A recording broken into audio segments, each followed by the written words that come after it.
వివాహమైన 3 సంవత్సరాలకే భర్త అత్తమామల వేధింపులకు ఓ వివాహిత ఆత్మహత్య చేసుకున్న ఉదంతం సూరారం పోలీస్ స్టేషన్ పరిధిలో చోటు చేసుకుంది.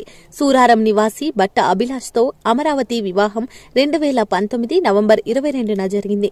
ఆమెకు పుట్టింటివారు 550 గ్రాముల బంగారు ఆభరణాలు, 2 కేజీల వెండి ఆభరణాలు, 10 లక్షల నగదు పెళ్లి కానుకగా కాకుండా అమరావతికి హయత్ నగర్ లో 3 కోట్ల విలువ చేసే పుట్టింటి వారిచ్చిన ఫ్లాట్ కూడా ఉంది.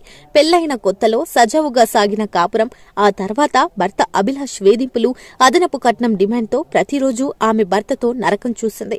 భర్త బాధలకు, అదనపు కట్నం వేధింపులకు విసిగిపోయిన అమరావతి సూరారంలో ఫ్యాన్కు ఉరివేసుకుని ఆత్మహత్య చేసుకుంది. సూరారం పోలీసులు కేసు నమోదు చేసుకుని శవాన్ని గాంధీ ఆసుపత్రికి తరలించి దర్యాప్తు చేస్తున్నారు. మరోవైపు మృతురాలు సోదరుడు దినేష్ తన సోదరి అమరావతి మృతికి కారకులైన భర్త అభిలాష్, అత్త అనురాధ, మామ శ్రీశైలంపై చర్యలు తీసుకోవాలని, కేసు నమోదు చేయాలని డిమాండ్ చేస్తున్నాడు.